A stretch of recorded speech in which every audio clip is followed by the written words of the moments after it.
My name is Susan, and I'm 65 years old, soon to retire. My only son has married and moved out of the family home, so now it's just my husband and me. My husband is working in a rehired position. Our son and his wife live nearby, and I'm always happy when they bring the grandchildren over to visit. However, the relationship between my husband and me has not been that great. When we first got married, my husband used to care about me, but after our son was born, the children became the priority, and I could not pay enough attention to my husband. My husband never helped with household chores, so he didn't have a great relationship with our son either. When our son would come to visit at our parents' house, he would say, if my husband was out, "I'm glad Dad's not here today. Even if he were here, I wouldn't know what to talk about with him." He said it with a relieved look on his face. His wife would laugh at this, but it was clear that our son disliked his father. After our son got married and moved out, I felt somewhat unsettled in my life alone with my husband.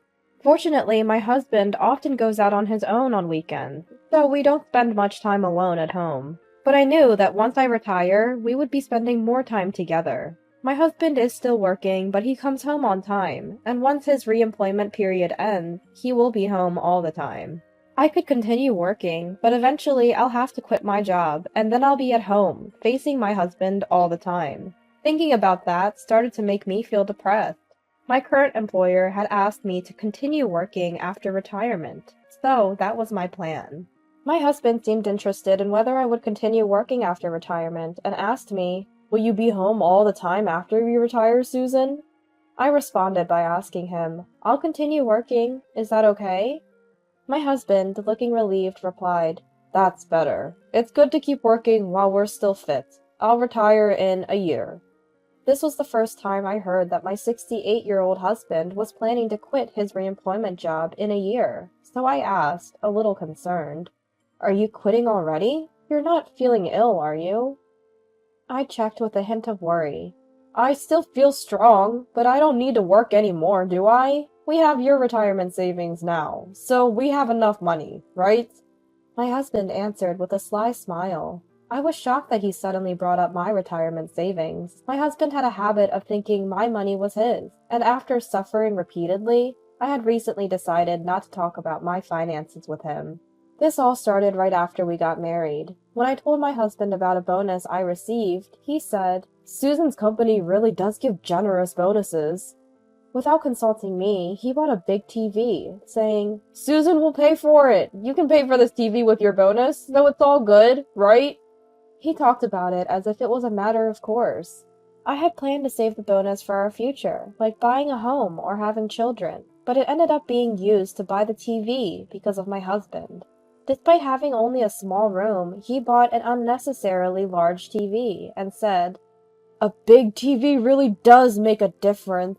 He seemed satisfied, but I wasn't. I decided not to tell my husband about my bonuses anymore.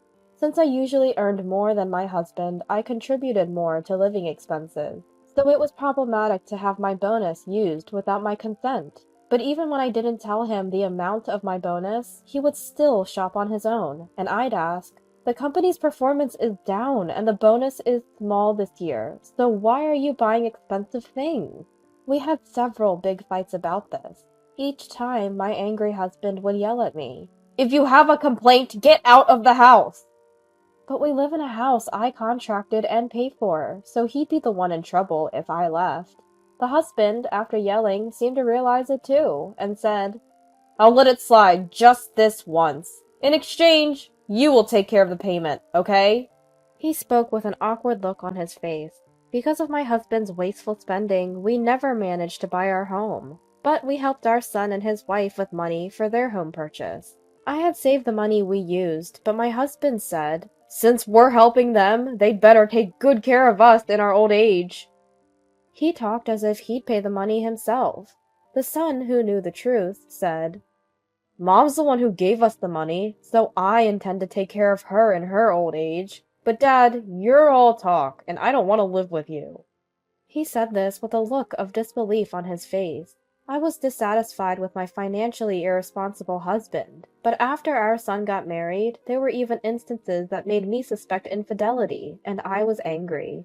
Even before retiring, my husband would go out alone on holidays and always say, I'm going out to play with friends," as he left the house.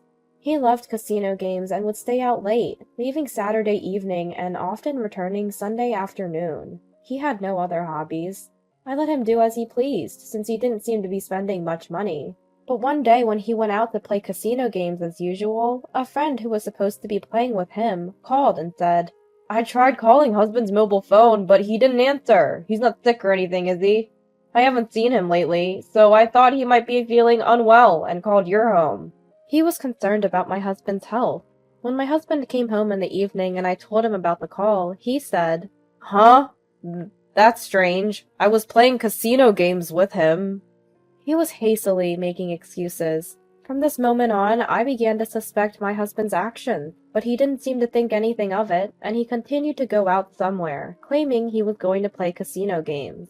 There were other suspicious behaviors too. When our grandchild was born, my husband tried to take a picture with his mobile phone, but accidentally displayed all the photos he had taken so far. And there was a picture of a woman I didn't know. I hadn't noticed, but my son, who saw a photo, told me, "Dad, there's a picture of a woman on your mobile phone. There's also a picture of you two together. Could you possibly be having an affair?" With a serious look on his face. My husband always has his mobile phone with him, and it's locked, so I can't check inside. My son, who dislikes his father, insisted, "Maybe we should get a private detective agency to investigate for an affair. He's definitely cheating on you." He was desperate for me to investigate my husband, but I left it as it was, as getting divorced now would be a hassle. I was feeling bothered, but more than that, I was scared about what to do if my husband was really having an affair. In the end, I retired without investigating my husband's affair. But my husband, who was concerned about my retirement assets, asked me in an angry tone, "How much do you have in retirement assets? You've retired now, so you must know the amount." I told him the truth. "About $300,000? It's all in the bank." The moment he heard my words, my husband's face changed to a smile. "There's that much? It's in the retirement account, right? It's risky these days, so you should manage it properly," he said with an impatient look. My husband knows where I hide the account contract, so I calmed him down by saying, "Don't worry, the necessary documents are in the safety deposit box, and I'm managing them properly." Seeing my husband's behavior, when I looked at my husband, it seemed like he was after my retirement assets, so I asked, "You're not planning on running off with my retirement assets, are you?" I asked, testing him maliciously. "What are you talking about? I'm just worried about the money, and I haven't thought about doing anything like that at all." Contrary to his confident words, he lacked focus, and I couldn't believe him. The next morning, after such a conversation, I casually noticed that my husband was missing. I thought he really had run away with my retirement assets, so I checked the safety deposit box, and it was gone. I had thought that after talking so much the previous night, he wouldn't take the account contract, but it seemed to have no effect on my husband. I sighed and went to the living room, where the divorce papers and a note were left on the table. "I'll take your retirement assets as compensation. I'm remarrying with my new girlfriend, so please, file the divorce papers soon." That's what it said, but I thought my husband had gone crazy, thinking that he could get compensation from me after having an affair. I contacted my son immediately. My son, who had come home, said with a look of disbelief, "I never thought he would be this terrible. You should divorce him right away, and we'll make sure he pays compensation." He said that with a disgusted face. "Mother-in-law, let's live together in our house. We always planned on this since you helped with the funds when we bought the house." My son's wife, who had come with him, made this delightful proposal. It seemed like she wanted to live with me from the beginning, but my son disliked living with his father, so the discussion about living together never really progressed. I decided to request a lawyer to claim compensation from my husband, as I prepared to move into my son's house. My husband ran off with the money, but it feels like things are moving in a good direction for me. He's openly talking about remarrying his new girlfriend and admitting to his infidelity, so I have to be grateful to him for saving me the trouble of investigating. As I was thinking about moving to my son's house and starting to claim compensation from my husband, he suddenly called me. "What's going on here? There's only a few tens of dollars in your account!" he yelled. "What do you mean, taken? I didn't give you that retirement fund. Besides, I was waiting for you. I have something to talk to you about as well. I don't care about that! Where's the retirement fund? It's in another account of mine, don't worry. Besides, where are you living now? I want to claim compensation, so can you give me your contact information? My husband panicked when I mentioned claiming compensation. I have to pay compensation? Hold on, I have something to do. I'll call you back. He must have realized he was at a disadvantage and hung up, but after a while, he called again. Susan, where are you? The house is locked and there's even a for rent sign.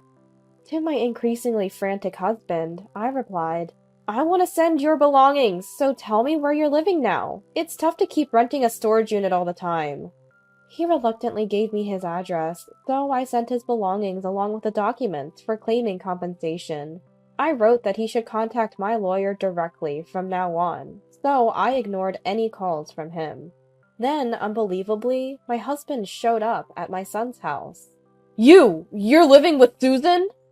He threatened my son at the door, but my son bravely retorted. You divorced Mom, didn't you? I don't want to deal with you either, so don't come here again. Pay Mom her compensation soon. He yelled back at his father. Maybe it was the first time his son had shouted at him, but my husband suddenly quieted down. That's right. Please pay the compensation soon.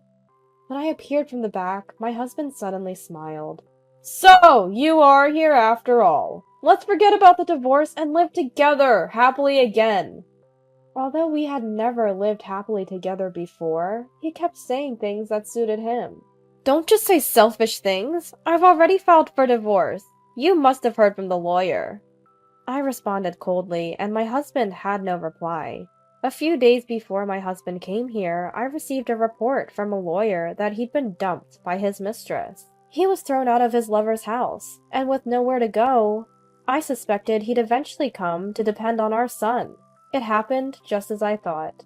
It seemed his mistress was only interested in his money, and when she realized she wouldn't get my retirement assets, she must have lost interest in my husband. He was abandoned quite easily. My husband apologized deeply to my son and me, but my son didn't forgive him, saying, I never really liked you, Dad, but after this, I've come to hate you completely. Leave right now, and don't ever come back here again. He spoke those harsh words to his father. I was furious at my husband for not only cheating on me, but also trying to take my retirement assets. I can't stand the sight of you, so never show your face in front of us again. If you have anything to say, contact us through the lawyer. I yelled at him. When he refused to leave, I threatened. If you don't leave, I'll call the police. Acting like a stalker will get you arrested. At the mention of the police, my husband's face turned to shock and fear, and he fled.